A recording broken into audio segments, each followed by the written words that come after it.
do Arnaud se chamou o Grande Arnaud, que ficou um teólogo protestante, ficou um teólogo jansenista de importância. Elas fundaram, o padre Saint-Cyran fez elas fundarem esse convento, corrompeu o convento delas, em Port-Royal des Champs, Port-Royal dos Campos, no Vale de Chevreuse. Ainda hoje, os biscatólicos não estão destruídos. Os jansenistas fazem peregrinação para partes daqui da cidade de São Paulo, vão lá fazer peregrinação. Quem é que foi como? Esse convento foi destruído? Luís XIV. Luís XIV, por causa do jansenismo. Isso, porque Luís XIV era decano. Era racionalista, o rei Sol, o rei da razão. Então, contra a mística, porque Luís XIV também foi contra São Luís Montfort. Eles converteram ao Pascal. O Pascal se corrompeu com eles. O Pascal, ele foi para Port-Royal, porque eles logo fizeram. O jansenismo de Port-Royal, posso depois dar uma aula longa, de 3, 4 horas, é exatamente o TFP. Com os eremitas e tudo. Dava a impressão de muita virtude. Por isso que o jansenismo, na TFP, o jansenismo é profundo. Para a TFP, o João Cláudio termina na regra, eles têm um arauto numa calçada e tem uma moça que eles conhecem na mesma calçada. Se o arauto não passar para outra calçada, comete pecado mortal. Não pode beijar a mãe. Meu Deus. Tá claro? Depois ele vai para a praia junto com todas as moças. Só ele, né? Vai nadar na praia junto com as moças. Se o mar não há pecado, o mar cobre todos eles. O que é pecado é na praia, ficar na praia, mas ficar dentro da água não. Então ele vai com as moças podem beijá-la, abraçá-la, etc. Então, uma síntese disso aqui e daquilo. Mas eles são jansenistas. Bem. Só uma coisa.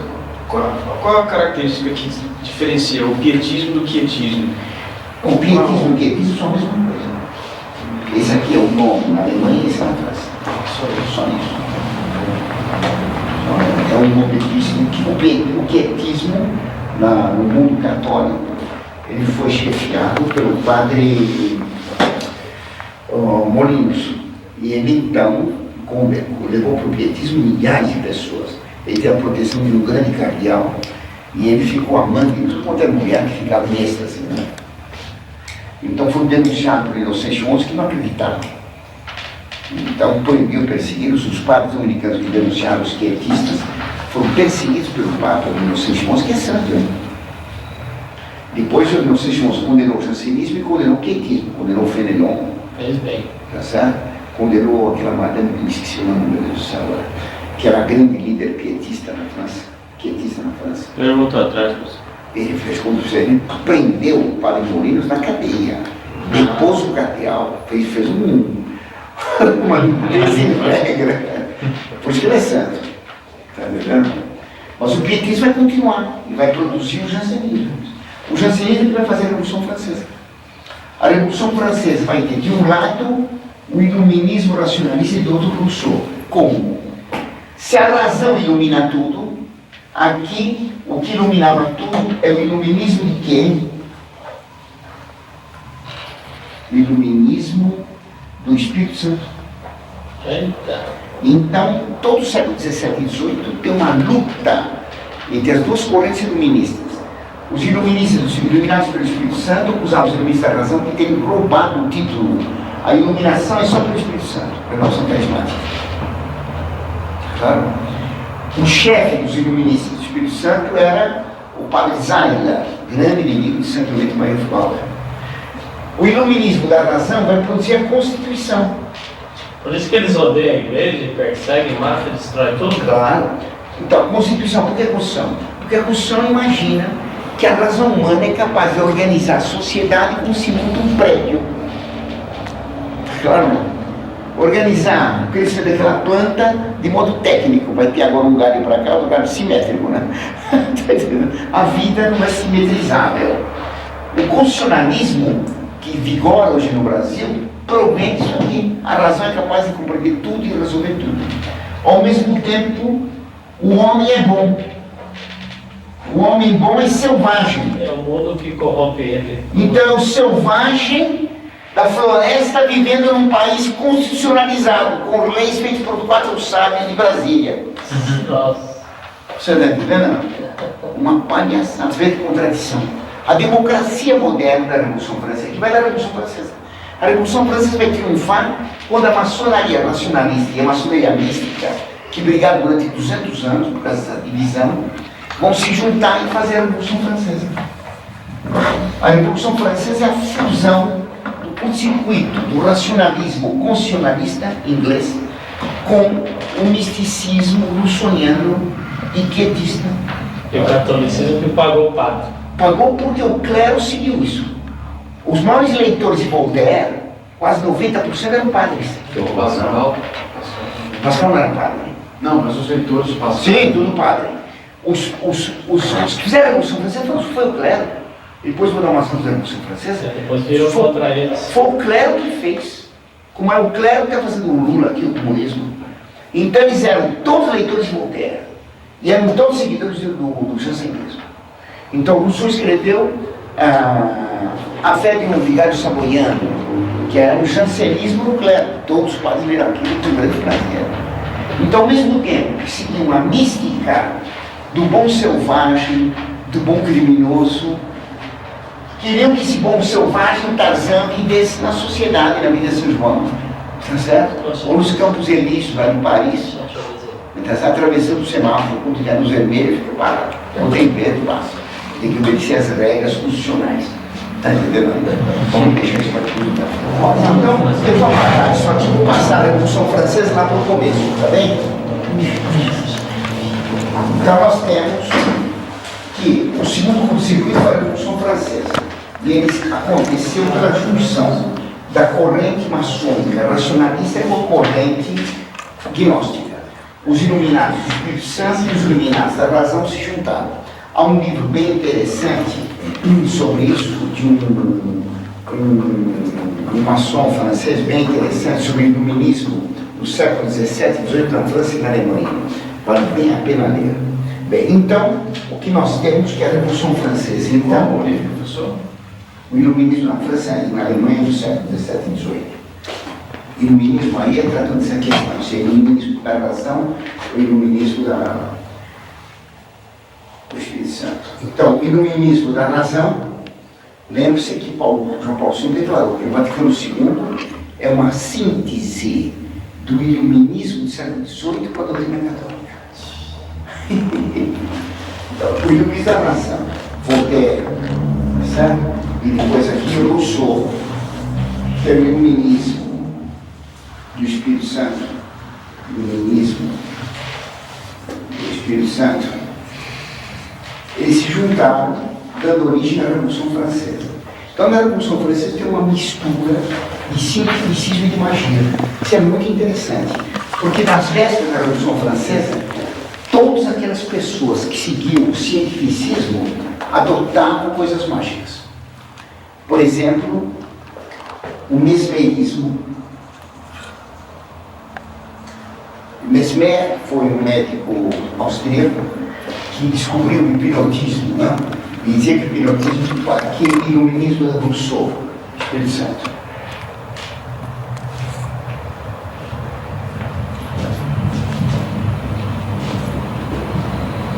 Então aqui você tem o mesmerismo, que é de Mesmer. Mesmer tinha descoberto o hipnotismo. Ele procurava entrar em contato com o sobrenatural por meio da hipnose e por meio do sonambulismo. Então, nas vésperas da Revolução Francesa, o mesmerismo pegou na França, impressionante. Espiritismo, sessão espírita por todo lado. Espiritismo. Nossa, talvez eu passe para vocês um filme chamado Danton. O filme é péssimo, o tal Weider, mas ele também é um clima da Revolução Francesa nesse sentido. Então, mostrando sessões espíritas e mesmerismo. Por exemplo, Marat, que era racionalista, frequentava o mesmerismo. Maria Antonieta ia às sessões de mesmerismo. Quer dizer, duplamente, né? Por que Mesmer? Mesmer, um médico que chamava-se Anton Mesmer. Ele foi expulso da Áustria por falsa medicina, não foi aceito na Alemanha, em Paris fez um sucesso enorme.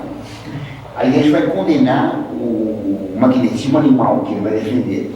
Dizer que por outra parte havia uma força que ele chamava magnética e que era um espírito divino que estava em todas as coisas. Ana Catarina Emmerich era mesmerista. Os pais que cuidavam dela eram mesmeristas.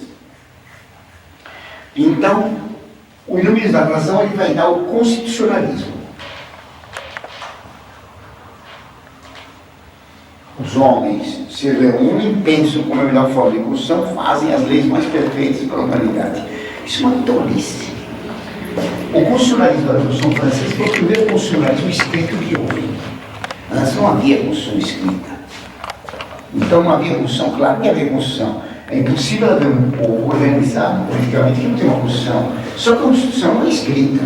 Nunca tem uma Constituição escrita. A Inglaterra até hoje não tem Constituição escrita.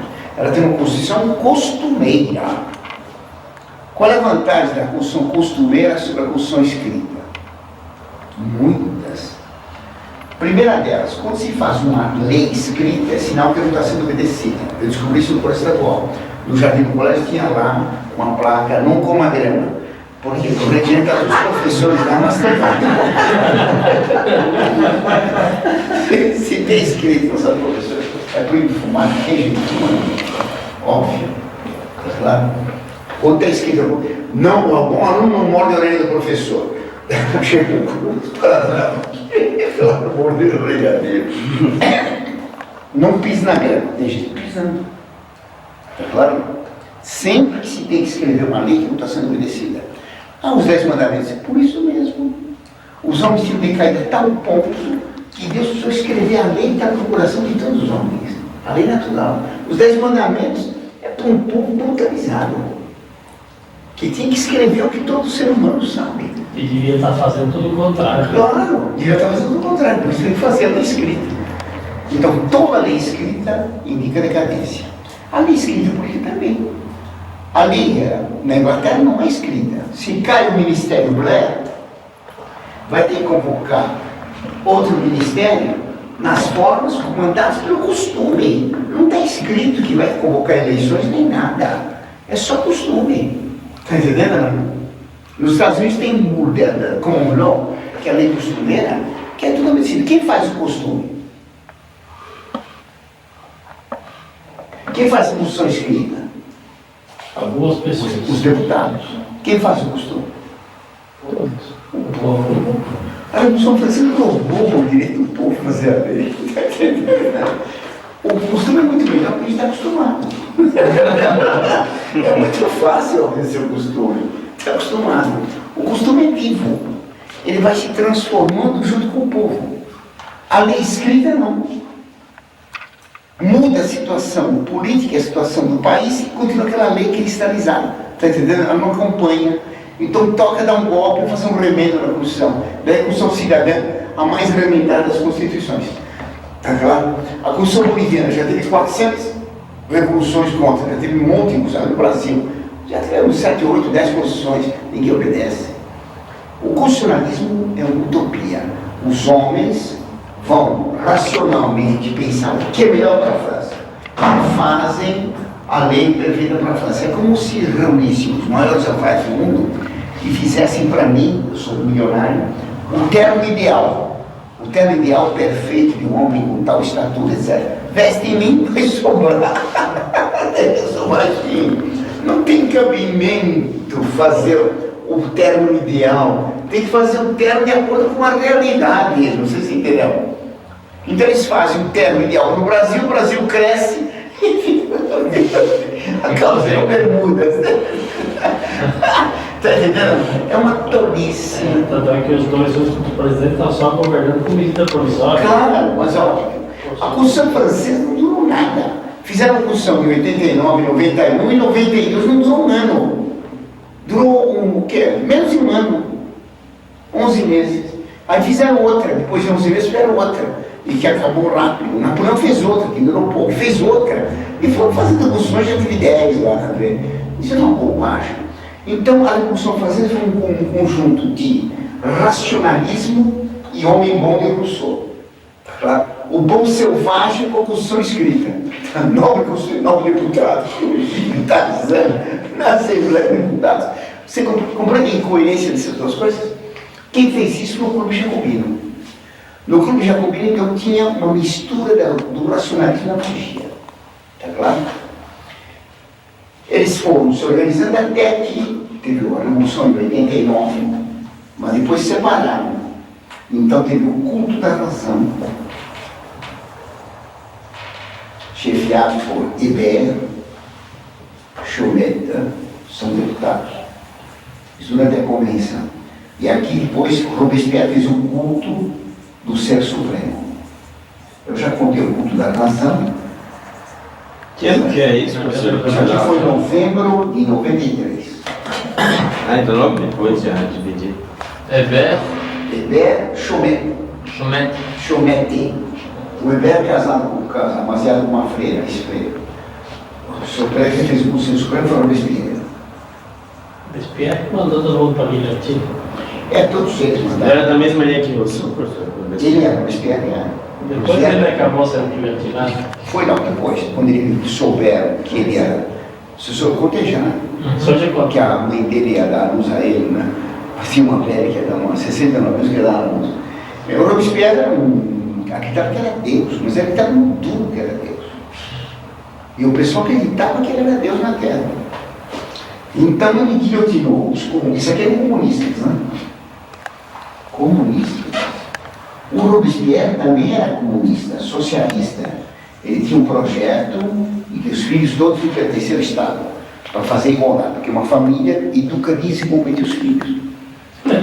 É lógico. Se eu e Ivone tivéssemos filhos, nós educaríamos nossos filhos de uma maneira diferente que um casal de bêbados educa os filhos, óbvio. Então não pode, a educação tem que ser do Estado. Robespierre guilhotinou todo mundo aqui. E fez o culto da razão, o culto do Ser Supremo. Ele se fez adorar, onde hoje é a Torre Eiffel. Fez um culto, uma montanha, puseram a estátua do Ser Supremo, que ele queria que tivesse a cara dele. Foram os amigos dele que dissuadiram de tirar o rosto dele da estátua. Mas quando todo mundo teve a obrigação de se ajoelhar e adorar a estátua do Ser Supremo, ele ficou na frente da estátua, queimando incenso para ele. Ele se pôs de pé na frente da estátua. Então, quando o pessoal tinha medo dele, ele era míope, ele usava então um lorgnon, um óculos que ele segurava para as pessoas, né? Então o deputado dizia, ele me olhou, sabe que ele pensa que eu penso alguma coisa? Diga para ele que eu não penso nada. Está entendendo? Tem uma caricatura dele durante a Revolução, pegando uma panela enorme dos deputados com uma escumadeira e olhando com a lente. Sempre dando um corrupto, não. Ele continuou bem muito.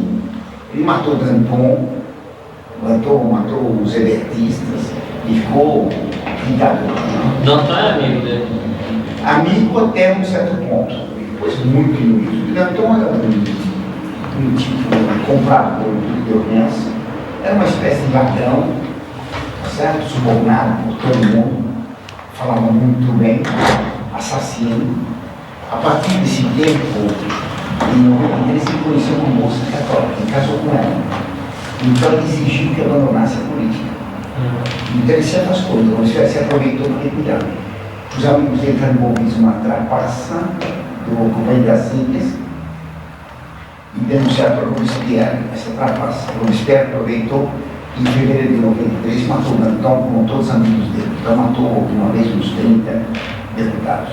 Ele já tinha matado os comunistas, então ficou com todo o poder. É claro? Aí eles se fez adorar e depois caiu por causa do culto a ele mesmo. Então. Professor, mas os dali de cima não tinham força contra o Robespierre. Esse aqui para contra eles? Mais fraco. Mais fraco. O Robespierre tinha muito mais influência. Era um zero, hein? Era um zero. O Mirabeau dizia que ele escrevia com tinta de ópio em folhas de chumbo. Que ele escrevia tão pesado, tão sonolentamente que qualquer discurso dele, toda a Assembleia dormia. Bem, então vocês viram, se juntou, depois que ele separou. Daqui vai vir, então, dois tipos de socialismo e dois tipos de romantismo. Vai vir o socialismo utópico, que é de Saint-Simon, eu esqueci outro nome dele. Saint-Simon, tá certo? O secretário de Saint-Simon era Augusto Comte.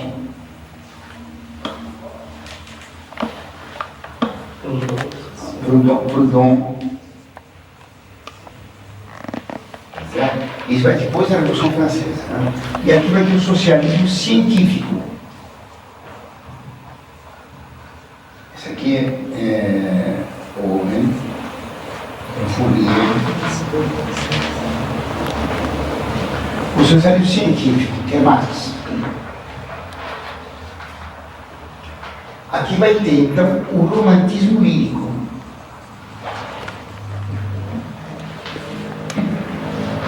É aqui o romantismo realista, que eu expliquei do Tarzan, né?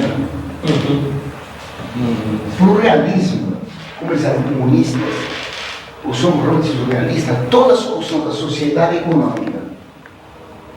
Solução econômica. Aqui é a solução do sono.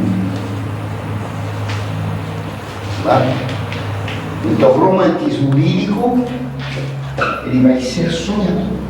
Ele vai imaginar uma coisa ideal, nada de realizar. Aqui vai ser propriamente o idealismo subjetivista.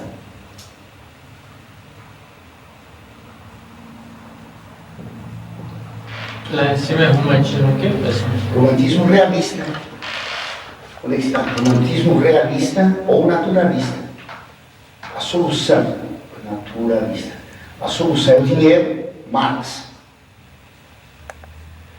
Porque se aqui vai começar exatamente em 1948, quando Marx lança o manifesto. Então o primeiro pintor realista é Courbet. Courbet ele vai pintar operários trabalhando numa mina. Ele vai pintar o inteiro de um operário. Tudo com cor preta. Tudo com cor triste. Tudo com picaretas, pás, máquinas. Tudo material. Aqui não. Aqui é tudo ideal. Claro. Professor, isso repercutiu no mundo inteiro depois da Revolução? O mundo inteiro. O mundo inteiro. Então, isso aqui mais ou menos de 1904 até 1830. Mais ou menos. Sabe? Então, tem dois romantismos. Daqui vai ter, proveniente do Rousseau aqui, do pietismo e do quietismo, vai ter o tradicionalismo católico.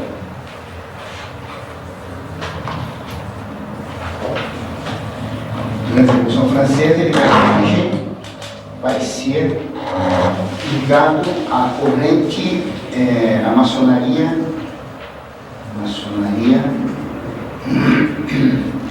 de Martinez de Pascalis. Isso no século XVIII, hein? Martinez de Pascalis é um judeu, e o secretário dele, Louis Claude de Saint-Martin, chamado filósofo desconhecido. O Saint-Martin é secretário de Pascalis. Isso século XVIII, hein? Século XVIII. O Martinez de Pascalis vai fugir para as Antilhas, vai desaparecer. O secretário dele, o Luís Claude de Saint-Martin, vai ser o grande reformador da maçonaria mística. E ele vai fundar uma maçonaria cujos principais elementos são Villermoz, José de Mestre. Deles aqui vai vir o padre Lamennais.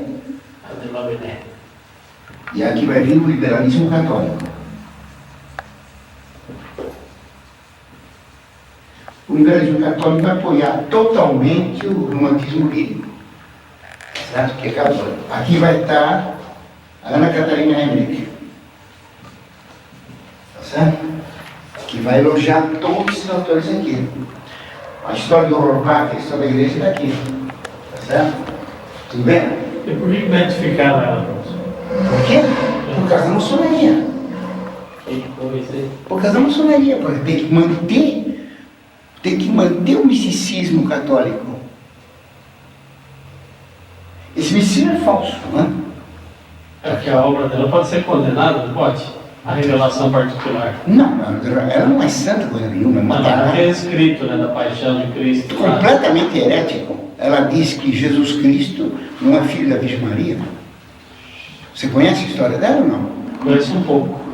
Mas não a minha parte. Não conheço o que se fala dela por aí. Eu conto para vocês. Então, já isso aqui para O senhor facilitar. fez doutorado sobre isso, né? Fiz para contar essa ligação. Certo? Então, essa gente aqui se opunha à Revolução Francesa e à maçonaria nacionalista, do Oriente. Toda essa gente vai criticar a maçonaria nacionalista, certo?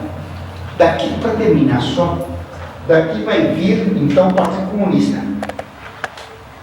Então você pode dizer que a maçonaria nasce na Revolução Francesa? Não, assim do Caim. Não é assim. Do Caim. Nosso Deus Adão. Assim não, mas com esses termos, o termo francês. Isso aí é para enganar trouxa. Nossa, essas coisas. Isso é uma coisa para enganar trouxa. A maçonaria que lança esse problema. Qual é a origem da maçonaria? Eles sempre discutem isso. Qual é a origem da maçonaria? E os católicos caem que nem pato nisso. Não tem possibilidade de encontrar os documentos históricos da origem da maçonaria. Porque desde que o demônio existe, ele sempre teve seguidores. Vocês entendem? Sim. E não existe documentação da maçonaria no tempo dos patriarcas, no tempo de Maomé, de Moisés. Tá entendendo? Isso não existe. Dos templários, isso não existe nada. Então fica se discutindo onde está o nascimento da maçonaria. A maçonaria diz que foi fundada em 1717 por aquele pastor protestante Anderson, que reuniu 4 lojas maçônicas em Londres. Mas parece brincadeira. Ele fundou a maçonaria com a reunião de 4 lojas maçônicas. Isso já tinha. Quer dizer, uma palhaçada, vocês entendem? Isso é para enganar trouxa. Daqui vai vir o Partido Comunista. Daqui vai produzir Darwin e Marx. E vai dar o Partido Comunista. Tá certo? Aqui vai produzir o Partido Nietzsche. Wagner e o Partido Nazista. Quando juntou o Partido Stalin com Hitler em 1939, começou a Guerra Mundial. Juntou o nazismo e o comunismo. Depois separou. Essa segunda, né? A Segunda Guerra Mundial. Depois separou. A primeira, professor. A primeira é anterior, você levaria tempo para explicar a coisa, mas é assim também. Quer dizer que a junção do comunismo e do nazismo provocaram A junção da Guerra Mundial.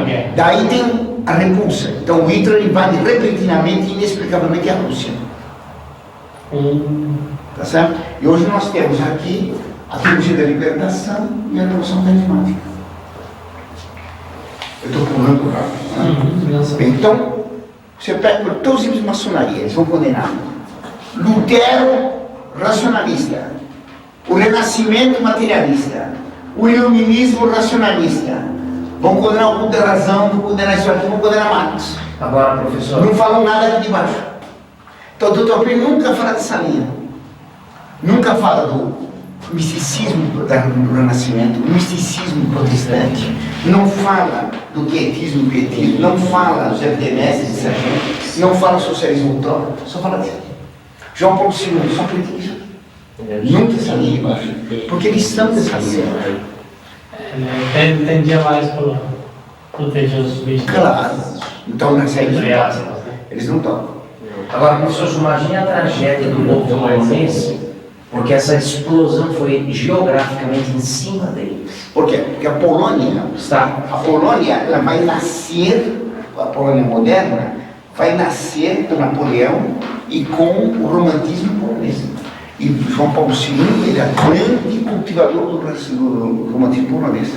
Era admirador de Adam Mickiewicz, que era cabalista, tá certo? Gnóstico. O Slavatsky, o Norvid, eram todos gnósticos. E o João Paulo II segue essa linha.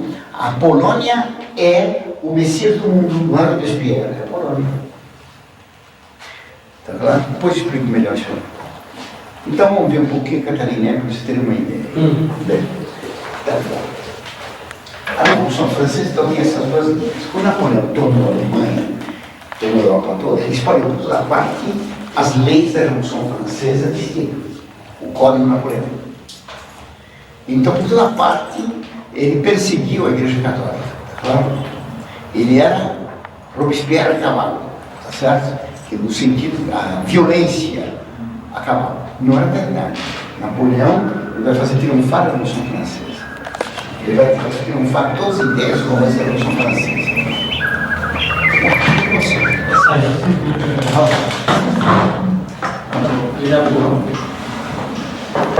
Então, na Alemanha, a Revolução Francesa produziu, então, desastres enormes, certo?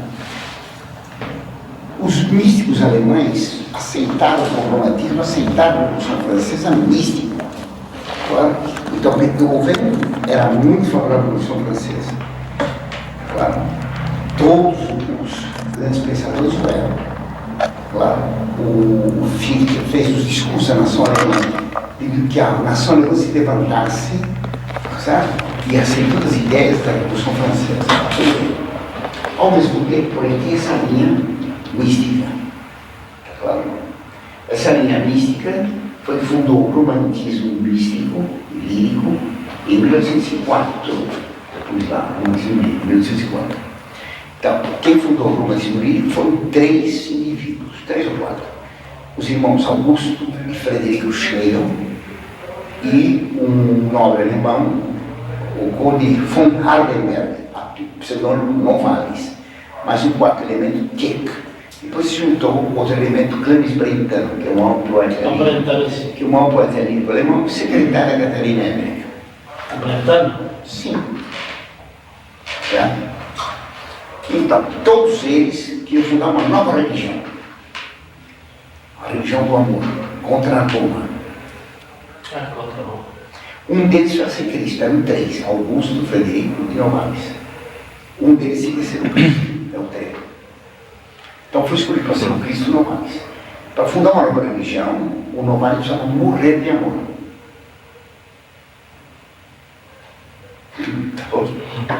Então, ele cultivou a morte por amor. O que quer dizer isso? Segundo eles, havia no espírito humano uma partícula divina, segundo toda essa teoria gnóstica. Claro. Portanto, os fenômenos místicos eram os mesmos em todas as religiões. No budismo, no maometismo, no shintoísmo, na Grécia Antiga, todos os fenômenos místicos eram os mesmos. A divindade estava no homem que falava. Isso no oráculo de Delfos e para Santa Teresa, para Buda, para Maomé, para todos eles. Era o Espírito Divino que estava no homem. Certo? Portanto, o Novalis tinha também uma partícula divina que ele devia cultivar. Segundo a gnose, essa partícula é a Sofia Divina, a Shekinah, segundo a Kabbalah. O Espírito de Deus está no homem. Certo? Então, em grego, Sofia, a sabedoria. Bem, então, para morrer, ele procurou despertar um amor que permitisse ele ter êxtases, como tem em todos os misticismos. Essa aqui é uma coisa absurda, porque o êxtase é uma graça dada por Deus livremente, em que o homem não tem direito nenhum a ter. Está entendendo? Eles tinham uma receita como fazer o êxtase. Então, para ter o êxtase, ele tinha que cultivar o amor. Então, ele procurou uma mocinha que servisse para ele de provocadora do êxtase. Claro. Acabou encontrando uma coitadinha lá, uma nobrezinha, de pé no chão, mal educado e pobre, chamada Sofia, não sei, Sofia von Kuhn. Ela tinha 13 anos, ele tinha 24. O Novalis era um colosso. O Novalis era um dos fulanos mais inteligentes que eu vi na história. Os grandes gênios da Alemanha, pois não, os grandes gênios da Alemanha, quando encontravam o Novalis, deixavam por escrito. Por exemplo, Dick, hoje eu conheci Novalis. Ele é mais que o Messias, era um homem inacreditável, parecia Deus na terra. De tal maneira, era um homem de personalidade.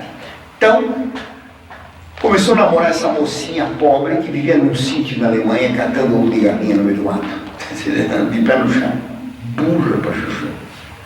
Para ele se incomodar, porque ele queria que ela servisse de catalisador, provocando nele sentimentos que levassem a êxtase.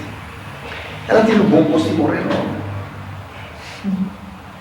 E ela achou ótimo, se livrou dela, está entendendo? E quis permitir que ele cultivasse o método de êxtase dele sem atrapalhação dela. Então ele começou, depois da morte dela, fazer a vida em Sofia, por Sofia, com Sofia. Perigo, você com isso. Então ele fazia tudo por causa dela, fazia tudo no espírito dela, tudo para ela. Então ele fazia exame de consciência ao meio-dia e à noite, para ver se ele tinha agido de acordo com Sofia. Então passou um mês assim fechado no quarto, só fazendo exercícios espirituais com Sofia, não com Cristo. Depois começou a visitar o túmulo dela. Claro. Aí começou a ter visões dela. Então começou a ter êxtases. Esses êxtases tinham que provocar nele fenômenos paranormais. Claro. Ele acabou morrendo num êxtase. O Frederico Schlegel tocando piano, ele estava em êxtase e morreu de amor. Então ele provou que o êxtase católico não é uma graça sobrenatural, gratuita dada por Deus, mas que existe uma técnica para fazer. O padre Jonas Zabim está no segundo ano de cartilha de cinema. Claro. Horrível, né? Essa religião que foi espalhada. Eles queriam voltar à Idade Média, voltar às origens, porque eles seguiam a teoria de Martínez Pascalis e Luiz Coração, né? Que era preciso ter uma restauração do homem antes do pecado original. O Dr. Brito tem uma oração da restauração. O Dr. Brito diz que era imortal. Porque ele conseguiria fazer a restauração da inocência nele. Ele é um homem inocente, como Adão, no estado de inocência e santidade. Por isso não podia morrer. E morreu. Claro. Então, Mas entendeu que interessante? Ele se acreditava Adão no estado original. ele estava na preternaturalidade. Isso, por isso ele tinha o poder extraordinário de ver os pecados dos outros, de conhecer isto e aquilo, é claro. Era inerrante, imortal. Tudo isso vem de Martínez Pascalis. Martínez Pascalis tem as orações da restauração e tudo mais, né? Ele fala, trabalha para a restauração do homem na inocência original. O nome dele é um filósofo desconhecido. Ele influenciou muito José de Mestre, que escreveu de Mestre. Eu vou falando sem escrevo mal. O José de Mestre, ele entrou na seita secreta do Transvillian Boss, na seita do Luiz Cláudio Martin. Ele pertencia a um grupo secreto. Depois foi explicado como funciona a maçonaria. Ele pertencia a um grupo secreto dentro da maçonaria e acima da maçonaria, chamado dos eleitos coins, dos eleitos sacerdotes, do rito judaico. Ele foi um homem que influenciou toda a direita católica. Todos os católicos. José de Mestre. Todos os católicos, muito sério. Desde que vai vir o tradicionalismo católico, Bonetti, de Bonal. Tem várias coisas escritas. Todos traduzidos. Todos os direitistas, a Fraternidade, ou Congregação de São Pedro, Cristo Rei, todo mundo segue o José de Mestre. A TFP, agora, ele é um maçom e é um fulano péssimo. Então ele ficou famoso porque defendia a infantilidade papal. Um livro chamado Que Papa. No livro do Papa, eu posso mostrar para vocês, no prefácio, ele fala que logo mais vai vir o tempo dos lírios. A Revolução Francesa matou um rei por justiça dos lírios. Então são 3 lírios da Revolução Francesa. Um caiu no sangue, no 16. Outro caiu na lama, no deu menos. O terceiro vai renascer, no 17. Por isso esperava a volta do rei, claro, do príncipe legítimo. Ainda hoje espera. Está cheio de direitistas julgando que o rei, filho do 16, foi escondido e vai voltar. A descendência deles tem existência. Então, o José de Mestre falava que ia chegar o tempo dos lírios, como falava um filósofo germânico há pouco tempo atrás. Um filósofo germânico de Jacob Böhme, que chama o tempo do milenarismo Lilienzeit, o tempo dos lírios. Claro. Pois também Zacarias Werner, redentorista, admitido depois na Ordem dos Redentoristas por São Clemente Maria de Paula, escreveu uma reforma da maçonaria num livro famoso, Release de la Vallée, Os Livros do Vale, em que dá toda uma teoria maçônica. Ou ele foi romântico, Zacarias Werner, São Clemente de Paula combateu o romantismo, e Zacarias Werner ajudava. O São Clemente de Paula, que combateu tremendamente o Zeiner conseguiu colocar ao lado dele Frederico Schleyer, um dos fundadores do romantismo, que enganou a vida inteira São Clemente Afonso. Redentorista. Redentorista, o Zacarias Werner é redentorista. É um dos reformadores da maçonaria, que fez a maçonaria católica. Bem, então, o Jacques de Mestre era o grande homem disso. Daqui, essa gente vai fazer na Alemanha os pietistas. E no tempo de Napoleão, os pietistas, como estavam vigorando enormemente o romantismo lírico, alquimista, eles tinham uma grande penetração no clero. No clero, tipo de da Revolução Francesa para a Alemanha, franceses, ou no clero alemão. Então, o clero alemão estava dominado, era muito contra o racionalismo da Revolução Francesa, mas queria a vitória pela mística. Até hoje a maçonaria faz assim. Daí um mundo enorme de aparições de movimentos místicos atuais. Não se vence o paganismo, o mundo moderno, a não ser pelo aparicionismo, pela mística. Padre Gobi, essa pataquara aí, Garabandal, como era o nome daquela Medjugorje, todas essas coisas assim. A falta de fé por aparicionismo. Então, os padres lá na Alemanha eram todos seguidores do mesmerismo, seguidores das teorias românticas, seguidores do Demestre. Quando Napoleão fechou os conventos na Alemanha, ele fechou os conventos em Münster, certo? A Catarina Emmerich era a freira desses conventos. A Catarina Emmerich era uma camponesa, que ela conta na vida dela, que ela tinha nascido com a espiga da profecia. Que ela tinha, então, na barriga, quando ela nasceu, uma espiga de trigo, que é a espiga da profecia. A parteira cortou essa espiga com o consentimento da mãe dela. E ela perdeu, então, grande parte do espírito profético. Só tinha metade. Só tinha metade. Vocês têm aí já o romantismo inteiro. O dom da profecia é um dom que se manifesta fisicamente. A mistura entre o físico, o natural e o sobrenatural está nessa tal espírito da profecia. Um absurdo. Claro. Todo romantismo vai fazer essa confusão de natural e sobrenatural. Que vai fazer o Vaticano II. O Derivaco vai dizer que o natural é sobrenatural. Então a Catarina, desde pequena, ela queria, tinha visões e outras coisas, diz ela. Ela era camponesa e ela disse que chorava quando viu uma noiva, porque dizia para Deus, soube que podia ter feito a reprodução humana de modo menos nojento. Quer dizer, gnóstica. Ela acreditava na astrologia. É claro que ela não aprendeu isso sozinha. Claro. Entrou num convento a duras custas. Acabou entrando no convento e ainda quando estava no convento começou a ter graças estáticas. Ela teve primeiro um espinho da paixão na testa dela, ela dizia ter, né? Nunca ninguém viu. E depois as chagas, etc. E tinha também vários sinais do corpo. Desculpe que o negócio é muito obsceno. Tudo nela é obsceno. É de uma obscenidade inacreditável. Ela tinha no peito, no osso externo, aqui, entre os seios, ela tinha uma cruz de cósfera.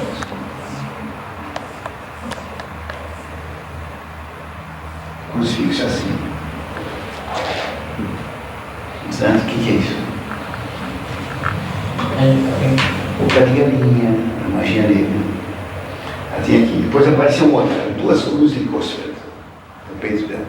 Depois apareceu uma cruz larga, bem apoiada na lua, mais assim, desculpe dizer, entre o umbigo e o sexo. Os padres com quem ela foi expulso do convento, Napoleão fechou, ela ficou morando com 2 padres. Ela dizia que ele cuidava dos padres, os padres cuidavam mais dela. Então os padres vestiam ela para mostrar para todo mundo os sinais que ela tinha nos seios e que ela tinha entre o umbigo e o sexo. Ah, que horror. O bispo Drossel-Vichy proibiu deles fazerem isso, escutaram fazer. O bispo Drossel-Vichy de Münster, ele era membro da sociedade secreta dos despertados da Baviera e dos pietistas da Alemanha, subordinado aos Zeiger.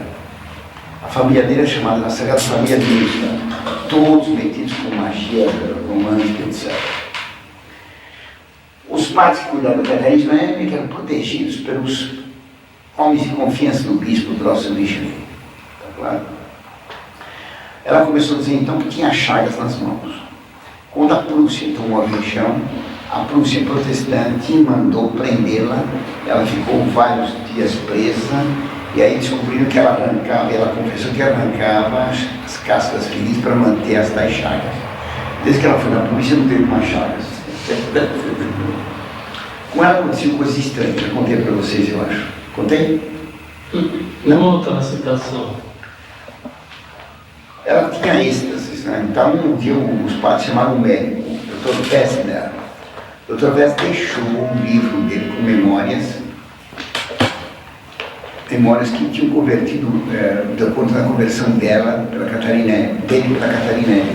Quando ele foi ver a primeira vez, ele era ateu. Ele vai se converter e ficar católico com essas visões dela.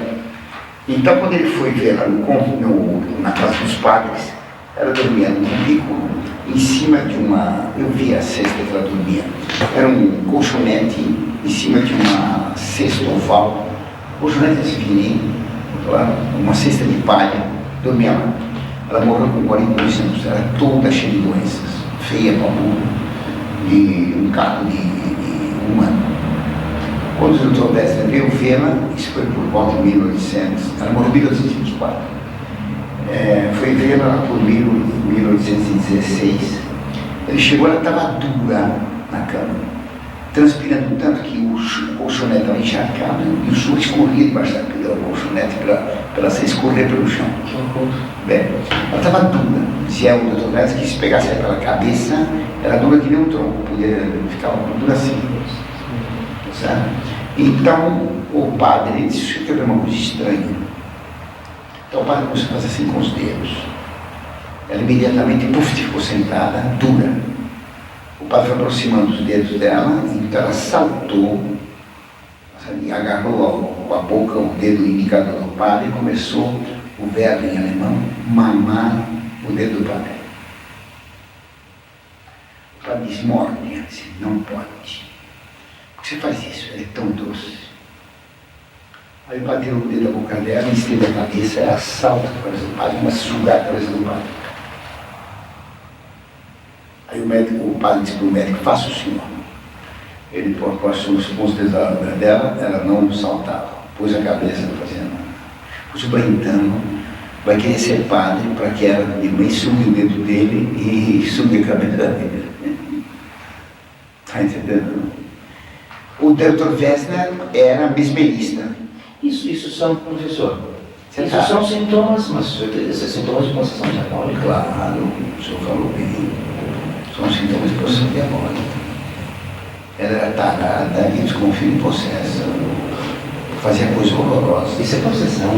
Bem, quando ela tinha dor de dentes, o padre se deitava em cima dela, com os braços em cruz, ela pôs os braços em cruz, ele deitava em cima dela com os braços em cruz, punha a boca dele na boca da freira e soprava dentro dela o espírito de vida. Quer dizer que tinha um prazer enorme, passava dor de cabeça e dor de dente. Nossa, que dentista, hein? Ela dormia no colo do padre, dormia no colo do médico, dormia no colo do Brentano. Eu mandei para o Vaticano isso. E os espíritos dela? Então, trato já. Como é que vão fazer a estátua dela se for canonizada?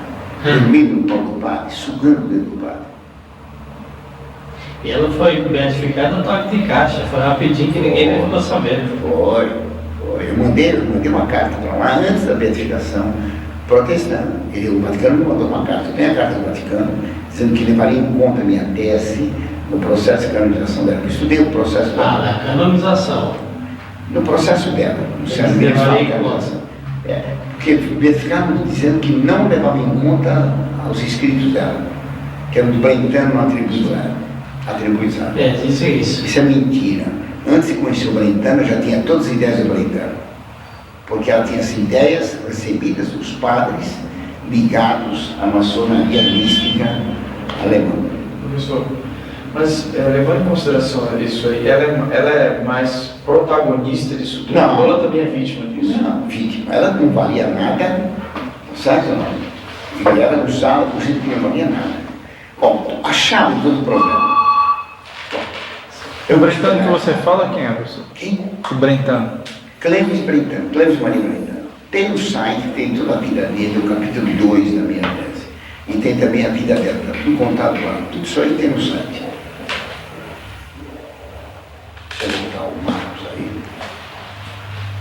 Interessante isso aqui? Então, os direitistas só atacam a maçonaria do Grande Oriente. A maçonaria mística não. Professor, né? A TFP só ataca aqui, ó. Eu ataco as duas, porque a TFP está aqui, ó. É fruto disso. A TFP é romântica. Por isso eles gostam do Schoenstein, gostam da Terrinelli, gostam do Zé gostam do Pascal e tudo mais. Diga. O mal, ele pega todo mundo também. O mal? Porque nem os santos escaparam, São Vicente de Paulo. Não, São Vicente de Paulo pode ter se enganado durante certo tempo. São Clemente of Paulo. Mas o São Clemente de Paulo nunca ele foi consciente da enganação. Tá, e os outros, igual São Francisco de Sales, São João Bosco? Não, ali a tática deles é que foi ingênua, mas eles tinham um santíssimo intenção. É tudo gente boa. Quando Dom Bosco percebeu que aquela tática. Bom, então sobre a Catarina e o Brentano, o que ela conta? Ela tem, para fundar a religião nova, tinha que alguém morrer com Cristo, foi o Domales. Tinha que ter um São Paulo, seria o Frederico Schiller. Ela conhecia o novo? Não, ela não tinha nada com isso. Você tem uma posição muito mais alta dela. Então, o Frederico Schiller seria o São Paulo de São Paulo. Ele escreveu uma nova Bíblia. Então, o padre Zaida, depois vai ser bispo de Regensburg, vai encomendar ao Brentano que frequente essa freira, pegue as visões dela e faça a nova Bíblia. A Paixão de Jesus. Não! A Paixão de Jesus Cristo é só um volume. Ele tem toda a criação do mundo, desde o começo até o Apocalipse. É uma nova Bíblia que ela escreveu. Nossa. É uma nova Bíblia. Ela tinha capacidade para isso? Ela, nenhuma. Ela é uma analfabeta. O Brentano diz, ela é um espírito grosseiro. Ela só vive ouvindo as moças, as mulheres da aldeia falando de fofocas, falando mal de um e de outro. Ela não tem espírito superior nenhum, é uma mulher rasteira. Ele odiava ela, não foi nem no enterro dela. E apaixonado por ela. Dormia no quarto dela, tinha a chave do quarto dela, passava a noite lá, e o povo falando. Bem, essa louca escreveu então, tinha visões e ele tomava nota, o Brentano. Ele pegava um papel, dividia em 4, ia numerando as páginas, fazendo. Na verdade, ele escreveu o que ele quis, mas ela tinha as mesmas ideias. Já antes de conhecer, ela dizia que tinha espíritos que habitavam todas as estrelas, havia estrelas boas, estrelas más, que ela sabia que havia culto na lua, ela só não sabia os horários do culto. Será que era Doida. alguém que chegou para rezar a missa nova na lua antes? Umas bobagens, não, era culto protestante. Então, essa louca, ela começa dando, eu vou mandar puxar no site o 4º capítulo, que começa a análise do Gênesis. Então, no começo, ela viu um globo de luz. Esse globo de luz. O que mais difunde é a parte da paixão, né? Não, Tanto é que diz que inspirou. É porque ela morreu em 24 e o Brentano, que estava encarregado de fundir a nova Bíblia, ele sabia que se publicasse tudo que ela disse, ele seria condenado. Então ele só publicou no começo a Paixão. Ele escrevia muito bem, ele é um poeta lírico alemão. Então publicou a Paixão porque captava mais facilmente as pessoas do povo. Que dá muita pena de Cristo. Mas na realidade, já na Paixão ele diz coisas horrorosas. É que a pessoa não percebe. É muito sutil. Sutil. Então tinha um globo de luz. Nesse globo de luz se emanaram raios, que são os anjos. Aqui é a divindade. A divindade emanou os anjos. Os anjos giravam em torno da divindade. Aí alguns anjos pararam, para se contemplar a si mesmo, e caíram, formando aqui embaixo um globo de trevas. Claro. Outros anjos não se comprometeram totalmente. E aqui ficou no meio uma mistura de treva e luz. Eclipse. O mundo da melange, o mundo da mistura. É o esquema do maniqueísmo.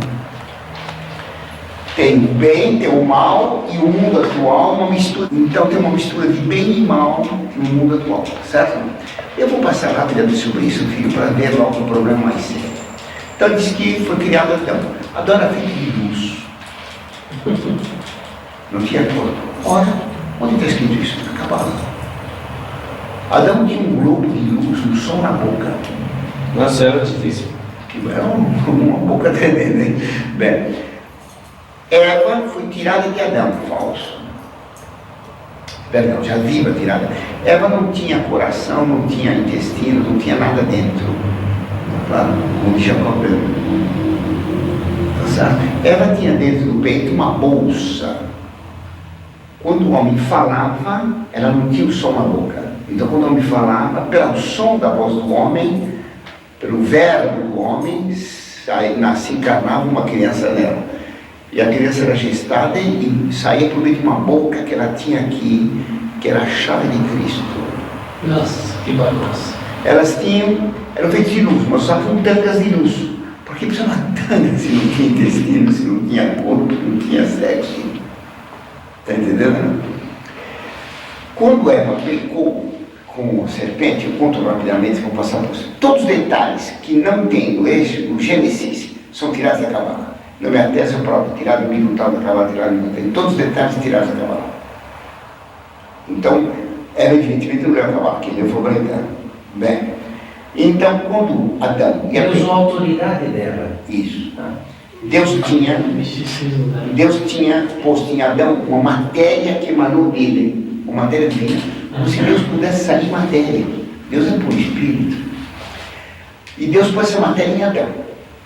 Quando Adão ia pecar, ela viu Deus se aproximar de Adão na ponta do pé. Adão assim, focou. Deus se aproximou por trás de Adão e cravou um punhal nas costas dele e tirou a matéria divina. Porque Deus não queria que aquela matéria se contaminasse, quer formar com ela a Virgem Celeste. Então, tirou a matéria divina e foi levada para o céu e formou já no céu a Virgem Celeste, a Sofia, a Virgem Maria. Bem, essa matéria, ela chama o germe da bênção, que é uma matéria divina que saiu de Deus e que não foi contaminada pelo pecado de Adão. Quando Adão pecou quando dormiu. Ainda não tinha Eva, e ele tinha visto os animais se reproduzirem, e ele sonhou se reproduzir novamente. Então o sonho dele produziu ela. Aí vai ter o segundo pecado original. Foi um pesadelo, né? vai ter o segundo pecado original, que é o pecado do fruto proibido. Ela descreve o pecado do fruto proibido, um pecado sexual. Vai lá, Zé Carlos. Ela descreve o pecado sexual. Foi o pecado original que, agora isso eram dois, ficaram um só. Mas depois vieram 3, 4, se multiplicaram e houve a matéria. Quer dizer, a matéria produz a individuação. A matéria não presta e a procriação é má. Bem, então Deus tirou essa matéria, resumindo rapidamente, essa matéria foi devolvida para Abraão. Quando Deus prometeu que nasceria Cristo dele, Deus meteu no peito de Abraão a matéria de germe da bênção. E ficou por isso que dizia ela que os profetas tinham um tumor aqui do lado direito, que era a matéria divina do qual ia nascer o Messias. Quando Abraão estava morrendo, ele arrancou a matéria e passou para o peito, arrancou assim com a mão, e passou para o peito de Isaac, que passou para o peito de Jacó, que passou para José, não sei porquê. José se casou com Azenete e morreu lá no Egito. Quando Moisés recebeu a Deus levar todo o povo embora, Deus mandou ele pegar o germe da bênção que estava na múmia de José no Egito. E onde está a múmia? Moisés não sabia, ele era profeta, mas não sabia. Então ele consultou uma feiticeira, Séfora. Tá claro? Então, foi consultar Séfora, que foi então de barco com ele pelo Rio Nilo. Em certo momento ela pegou um papelzinho da Companhia Melhoramento, escreveu o nome de Deus, jogou na água e as águas baixaram na hora, que é o milagre típico da Cabala. Então baixaram as águas no Nilo e disse uma porta um túmulo. A Séfora entrou e Moisés atrás. Lá dentro encontraram, bom, então entrou lá e tem um touro de ouro com 2 chifres e luz na cabeça, o órgão masculino ereto. Abriram aquele sarcófago e dentro estava a múmia de José de Azenete. E separaram estava o germe da bênção, que era o sexo dele e dela. Moisés pegou e levou para a arca da aliança. Nossa, que interessante. E isso foi o Santíssimo Sacramento do Antigo Testamento. Isso aí quem escreveu foi toda a Catarina? É maluca. Então, isso é o Santíssimo Sacramento do Antigo Testamento, que no deserto tinha na arca uma portinha com cortininha, e Moisés toda tarde abria, o povo adorava aquele Eucaristia do Antigo Testamento, ele tirava e dava bênção do Santíssimo, que ia ser o corpo de Cristo. Isso fez um sucesso na Alemanha enorme. Que melhor São Vigário, dá bênção do Santíssimo. Está entendendo? Bem, isso foi passado de José do Egito, foi entregue aos essênios. Os essênios tinham uma árvore genealógica de Cristo, mas uma árvore plantada, uma árvore genealógica plantada num vaso. Que eles regavam, era árvore genealógica plantada. Que eles regavam e nasciam então os frutos. Os frutos eram sempre um moço e uma moça. Quando os devotos do Santo Sacramento do Antigo Testamento iam falar com os essênios, o moço dizia: quero casar, com quem devo casar? Então eles examinavam a árvore e diziam: como é teu nome? Você é com fulana. Então casavam. Foi assim que Santana casou com São Joaquim.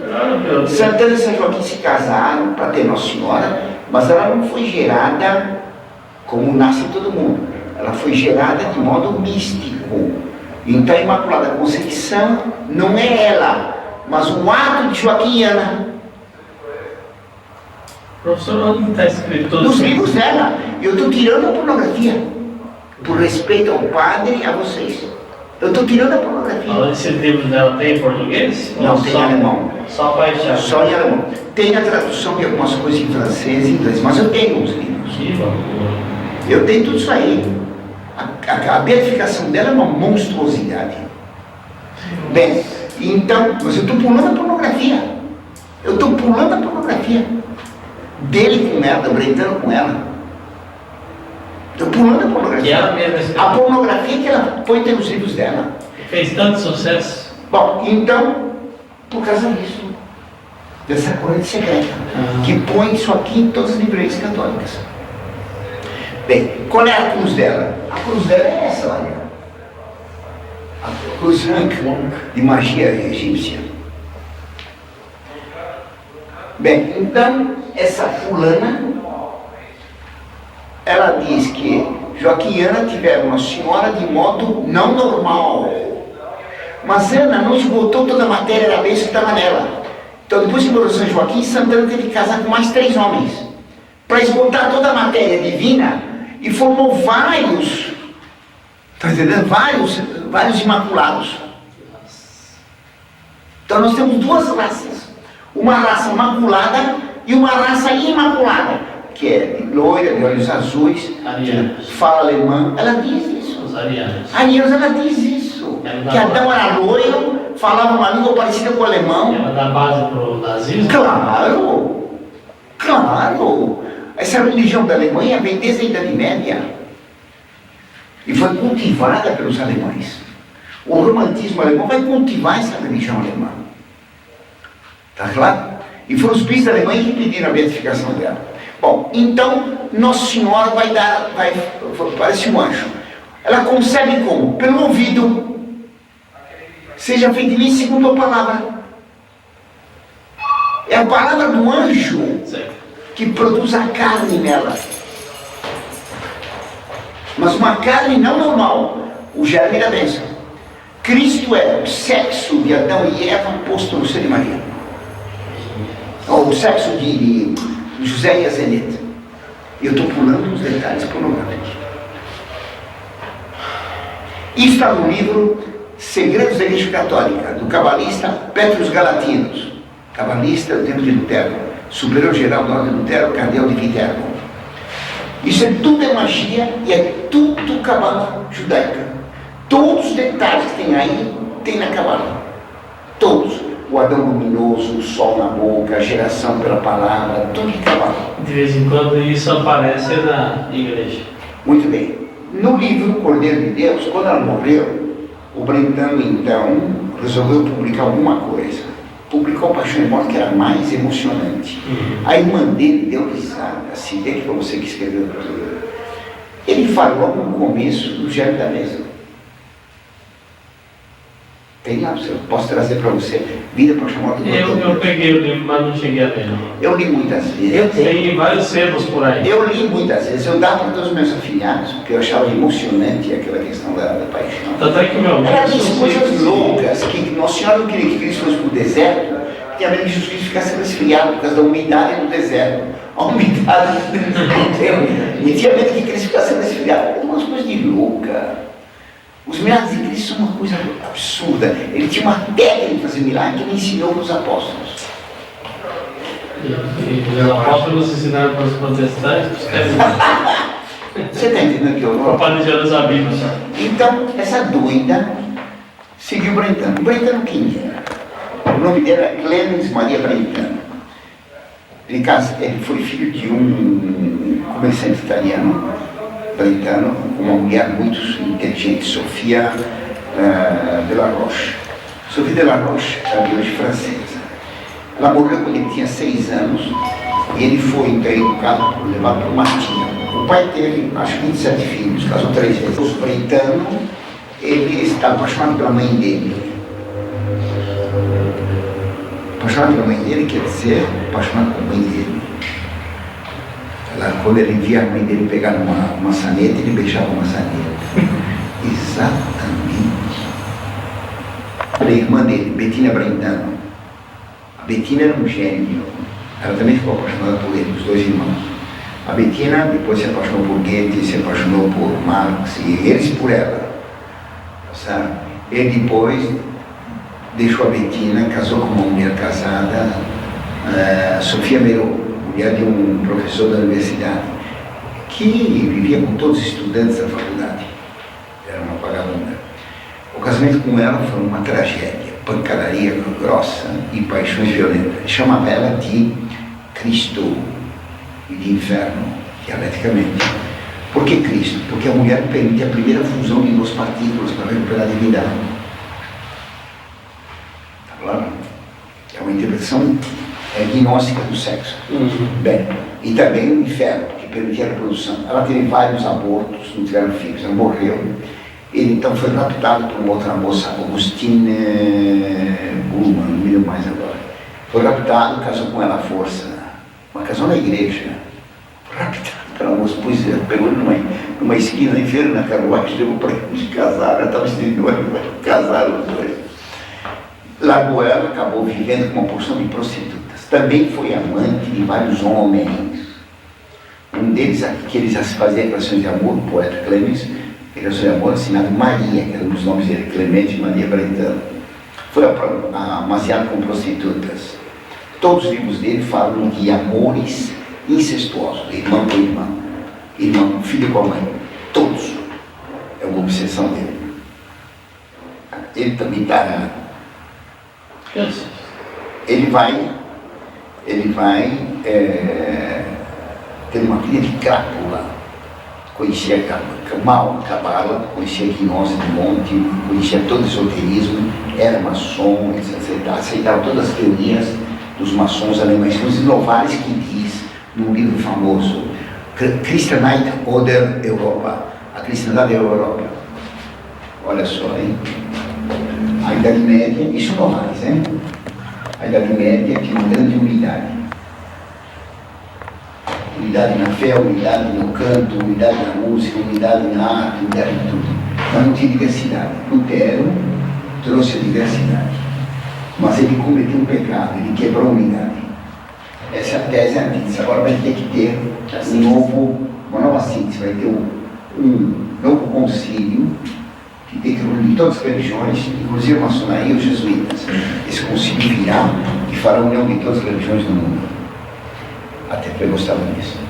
O Vaticano II, isso foi escrito antes de 1850. E como mostrei, estava prevendo o Vaticano II há tempo, hein? Tá claro? O Brentano, então, ficou amante de um fulano, um poeta alemão chamado Achim von Arnim. Ele gostava de tudo, então? De tudo. Então, ele acabou se separando do Achim von Arnim e fez o von Arnim casar com a irmã dele, Bettina. Então, ele tinha sido apaixonado pela Bettina, tá claro? E foi amante do cunhado. O Achim von Arnim, um grande poeta alemão, da mesma maçonaria que ele. Tá claro? Ele fala, Pouco não vai. Então, da mesma maçonaria que ele. Concentrar. Da mesma maçonaria que ele. Tá claro? Não? Que horror, hein? Horror, né? Pouco, né? Apaixonou-se por uma artista de teatro. Depois se apaixonou por uma filha de um pastor protestante. Então ele se deitava no chão, que ela não queria saber dele, ela tinha 16 anos. Se deitava no chão e fazia questão que ela pisasse nele. Pé. Pisasse nele. Para se livrar dele, a mocinha protestante fez ele visitar a Catarina Hendrick. Ele achou aquilo horrível. Depois o padre Sailer mandou que se aproximasse e ele foi lá.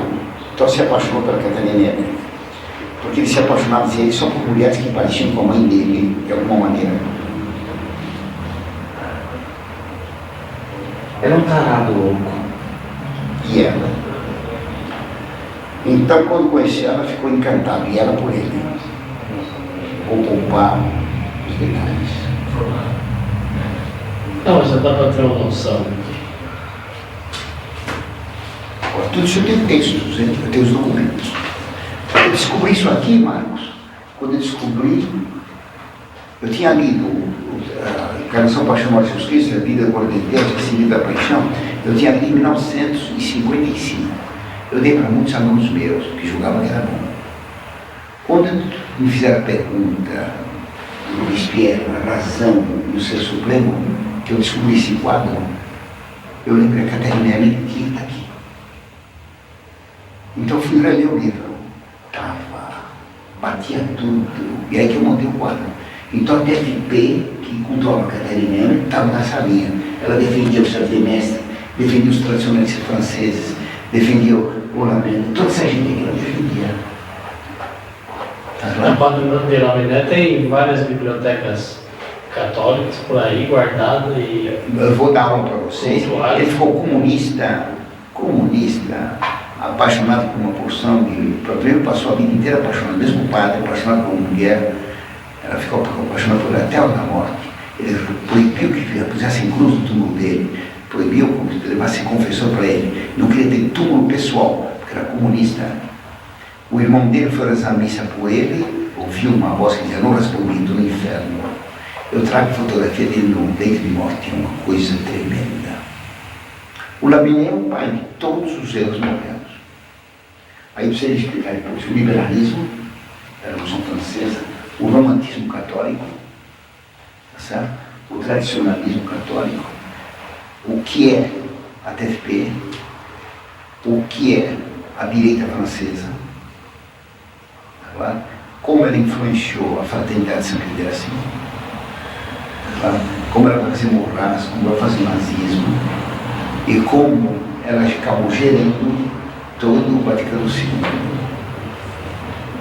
Tá claro? Então, para compreender os erros atuais, precisa compreender tudo isso. Pois O Lamennais está em que ano, mais ou menos? o Lamennais vai morrer em 1840 e pouco. Ele vai ter prestígio depois da Revolução depois de Napoleão. Durante a restauração, de Luís XVIII e Carlos X, 1815 e 1830. A restauração do homem na coisa original. Da inocência. Na inocência original. A A e a C apoiaram isso. Quando Dom Bosco descobriu, o padre Lanterni descobriram que era a restauração, aí eles romperam com aqueles grupos secretos. E desde então os santos do século XIX e XX não quiseram mais ter atuação política nenhuma. E sempre foram perseguidos. Muito Mas perseguidos. eles abandonaram toda a ação política. Porque viram que não adiantava. O método usado não dava certo. O que era preciso ensinar a verdade. Daí Dom Bosco fazia os colégios. Daí Bento XVI fala que tem que ensinar a verdade. Tá claro?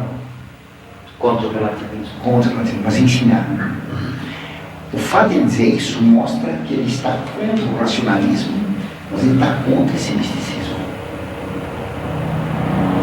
Então a posição dele se aproxima muito da minha posição.